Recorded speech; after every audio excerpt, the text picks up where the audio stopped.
Dear students, we are moving on to the third specific cost of capital, that is equity capital. What is the cost of equity capital? It is the minimum rate of return that the company must earn on its equity capital. What is an equity share? A share which doesn't carry any preferences. That share is called equity share. Okay, when a shareholder or when a person invests in equity capital, he expects some return. So it is the rate which the equity shareholders rate of return which the equity shareholders expect on their investment. Thus, cost of equity capital is defined as the minimum rate of return that a company must earn on its equity investment so that market value of shares remain unchanged. So market value of the shares has to remain unchanged. So they have to company has to earn a minimum rate of return. That minimum rate of return is called equity capital. Okay. Then what are the approaches to calculate cost of equity capital? There are 4 approaches, and first one, dividend yield method. What is the dividend? That part of the profit which is distributed among the shareholders on the basis of their shareholdings. ഇതൊക്കെ നിങ്ങൾ പഠിച്ച dividend yield method അതായത് investment management പഠിച്ചിട്ടുണ്ടല്ലോ അല്ലേ. So equity shareholders expect to get dividend at least at the current rate of return. When a person invest in equity share, he expects to get a rate of dividend at the same rate or at the current rate of dividend. So the dividend expected or received is capitalized by the market value of shares. Clear? So the dividend received or expected by the equity shareholder is capitalized by the market value of shares to ascertain cost of equity capital. So according to dividend yield method, it is the rate of dividend expected by the equity shareholder on the equity investment. So according to dividend yield method, K is equal to D by MP or NP into 100. D means dividend per share, അല്ലെങ്കിൽ DPS എന്ന് പറയാം. DPS എന്ന് പറഞ്ഞാൽ എന്താ? Dividend per share. Divided by MB. MB means market price per share. NB means net proceeds. ഇനി എങ്ങനെയാണ് new ഷെയറിൻ്റെ ആണ് നമ്മൾ കോസ്റ്റ് ഓഫ് ഇക്വിറ്റി ക്യാപിറ്റൽ കണ്ടുപിടിക്കുന്നതെങ്കിൽ നമ്മൾ NP എടുക്കും. എന്താ net proceeds? New shares, the cost of new equity share capital കണ്ടുപിടിക്കുമ്പോൾ നമ്മൾ NP എടുത്തിട്ടാണ് എടുക്കുന്നത്. NP മീൻസ് നെറ്റ് പ്രൊസീഡ്സ്, വിൽക്കുമ്പോൾ കിട്ടുന്ന പൈസ. എക്സിസ്റ്റിംഗ് ഷെയറിൻ്റെ ആണ് നമ്മൾ കോസ്റ്റ് ഓഫ് ഇക്വിറ്റി ക്യാപിറ്റൽ കണ്ടുപിടിക്കുന്നതെങ്കിൽ അതിനാണ് നമ്മൾ MB എടുക്കുക. MB എന്താ? Market price of the existing share. Clear? So new share ആണെങ്കിൽ NB, എത്ര രൂപയ്ക്കാണ് ന്യൂ ഷെയർ മാർക്കറ്റിൽ വിറ്റത്. എക്സിസ്റ്റിംഗ് ഷെയറിൻ്റെ ആണ് കണ്ടുപിടിക്കുന്നതെങ്കിൽ ഏതെടുക്കും? MB എടുക്കും. എന്താ MB? Market price per share. Okay. ഇനി എന്തൊക്കെയാ അതിൻ്റെ മെറിറ്റ്സ് ഒന്ന് പറയട്ടെ. The main merit of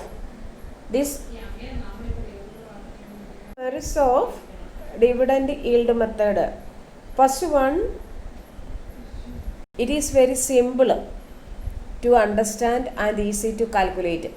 So it is a simple method and easy to calculate because we can calculate dividend per share and we can get market price per share and net proceeds per share.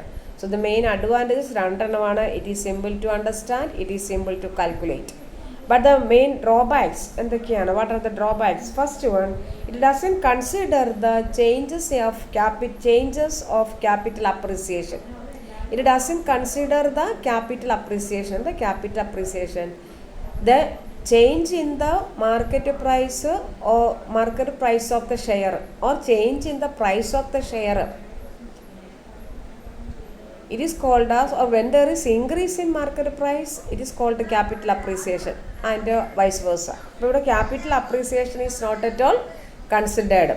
Second one, it ignores the impact of retained earnings. What is the impact of retained earnings? That is not at all considered. Third one, retained earnings affect both the market price of the share and the amount of dividend paid. This is not considered. The retained earnings affect when the firm retains the earnings, capital കൂടും. Capital കൂടുമ്പോൾ ഓട്ടോമാറ്റിക്കായിട്ട് dividend കൂടും. Dividend കൂടുമ്പോൾ ഓട്ടോമാറ്റിക്കായിട്ട് market price കൂടും. So the effect of retained earnings is not considered, as well as the retained earnings affect both the market price and amount of dividend paid. So these are the limitations. ഇവിടെ നിങ്ങൾക്ക് വെറുതെ simple problem വന്നിട്ടുണ്ട്.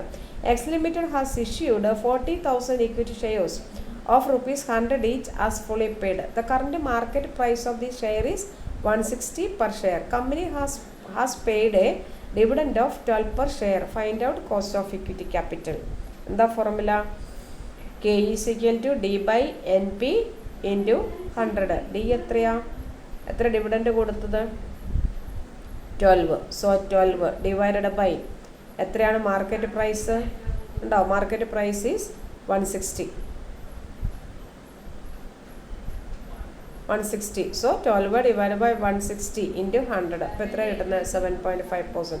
Company has issued fully paid. ഇന്നത്തെ അതിൻ്റെ market price ആണ് തന്നിരിക്കുന്നത്. അവർ issue ചെയ്തപ്പോൾ 100 രൂപയ്ക്ക് ഇഷ്യൂ ചെയ്ത്. ഇന്ന് അതിൻ്റെ മാർക്കറ്റ് പ്രൈസ് 160. അപ്പോൾ 12 രൂപ. എപ്പോഴും നമ്മൾ ഫേസ് വാല്യൂവിൻ്റെ മേലെയാണ് ഡിവിഡൻഡ് കൊടുക്കുന്നത് കേട്ടോ, ഡിവിഡൻഡ് കിട്ടുന്നത്. ക്ലിയർ? 12% അല്ലെങ്കിൽ ഇവിടെ 12 per ഷെയർ എന്ന് പറഞ്ഞിട്ടുണ്ട്. ഫേസ് വാല്യൂവിൻ്റെ ബേസിസിലാണ് നമ്മൾ ഡിവിഡൻഡ് കാൽക്കുലേറ്റ് ചെയ്ത്. ഞാൻ ഇപ്പോഴും പറഞ്ഞുകൂടി, ഈക്വിറ്റി ഡിവിഡൻഡ്, പ്രിഫറൻസ് ഡിവിഡൻഡ്, അവരുടെ ഇൻട്രസ്റ്റ് ഒക്കെ കാൽക്കുലേറ്റ് ചെയ്യുന്ന പാർ വാല്യൂ അല്ലെങ്കിൽ ഫേസ് വാല്യൂ. അപ്പോൾ നമുക്ക് കണ്ടി ഇവിടെ 160. So 12 divided 160 into 100, 7.5%. Okay, first one dividend yield method. Clear? So ഒന്ന് how to calculate cost of equity capital, dividend yield method.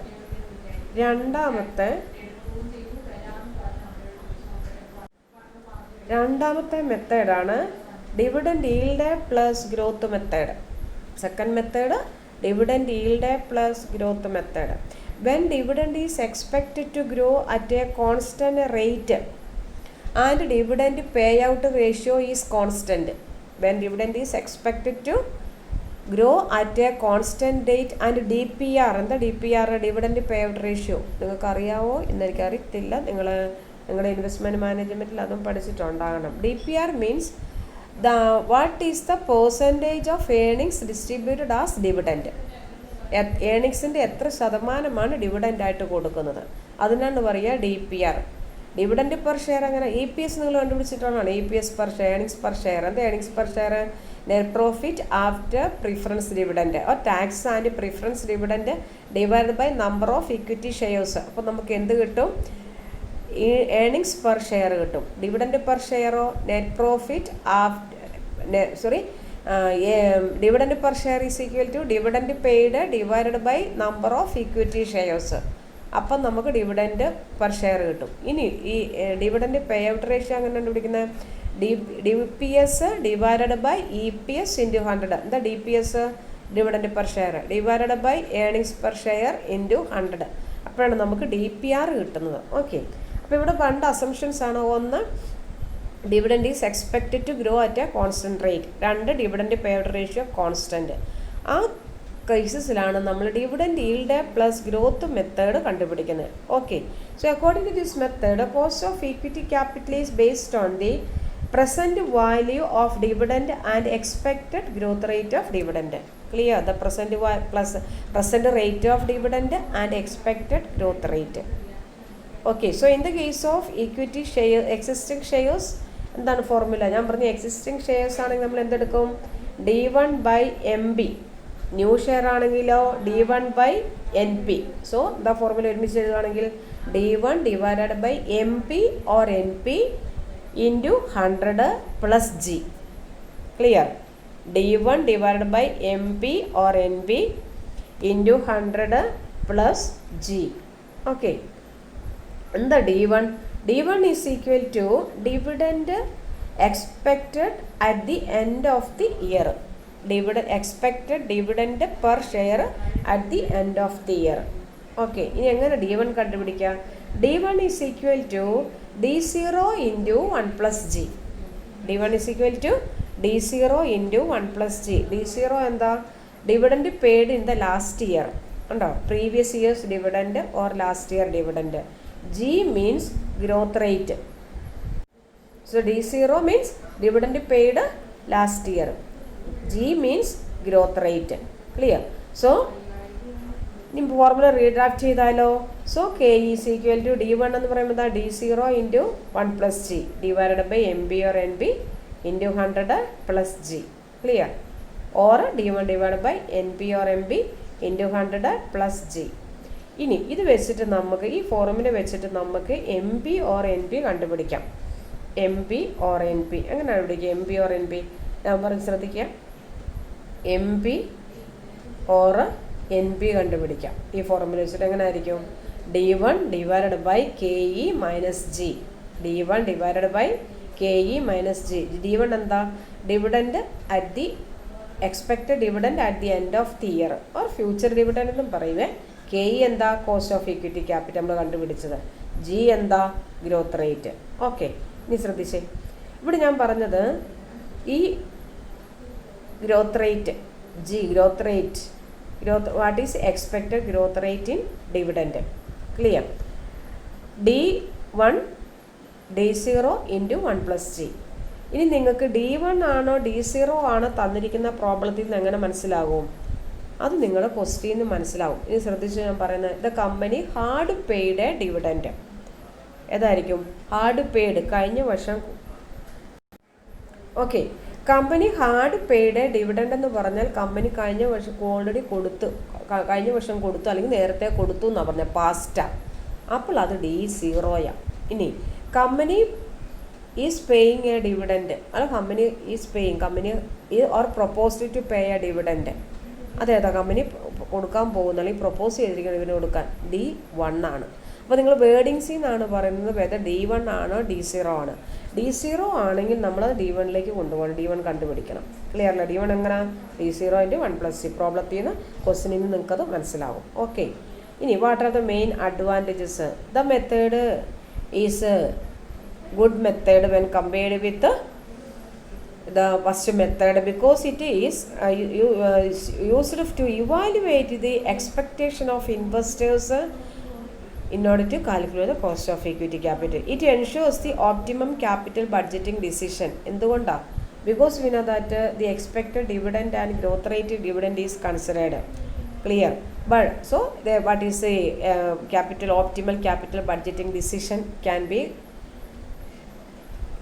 be taken with the help of this method. But the main drawback of this method is that it is very difficult to determine the growth rate. What is the expected growth rate? G.